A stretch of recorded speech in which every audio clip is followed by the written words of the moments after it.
events like this are massive, and it just shows that when, you can put on something that people can get involved with, the biggest ever football session is incredible. And, the amount of girls that may never have played football or may never have took football maybe a little bit more seriously or done a session, they can get involved, they can do something and find out, what they enjoy. And there's over 300,000 girls running around playing football today.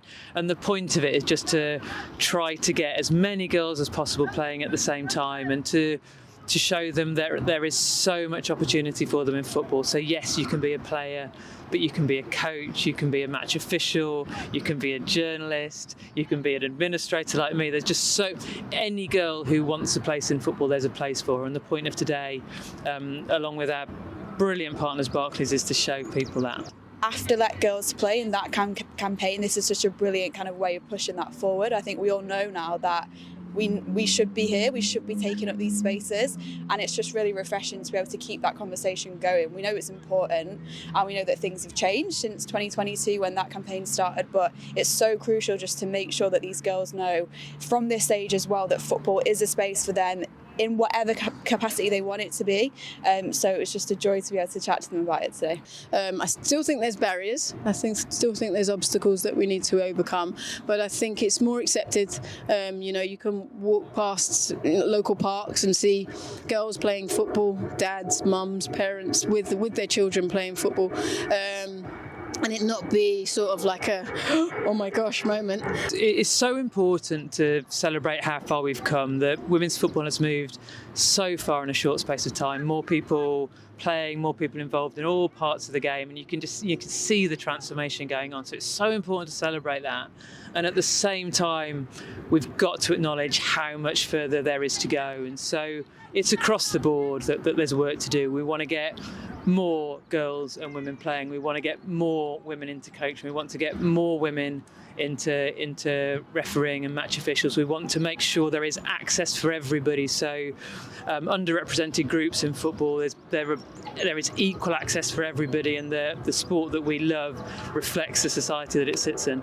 If you look at football now, I think, and society now, to have all those voices heard, to have that the equality spread across the game, you need women who are interested and girls who are interested in football going from this sort of influential age. We want to encourage more females to become coaches, managers, all parts of the game. I think I suppose it's difficult because coaching courses are expensive, and if you don't see that there's a job prospect at the end of it, why would you get involved in the first place? So I think we need to make sure that we create a pathway of opportunity. We've got to take football to where people are. We've got to make sure things like the emerging talent centres, we've grown that network enormously, so they're in far more places around the country and they're really easily accessible. We've got to listen to people and understand how is it that you want to access football, and make sure we're offering football to them in the ways they want to access it. We've got to offer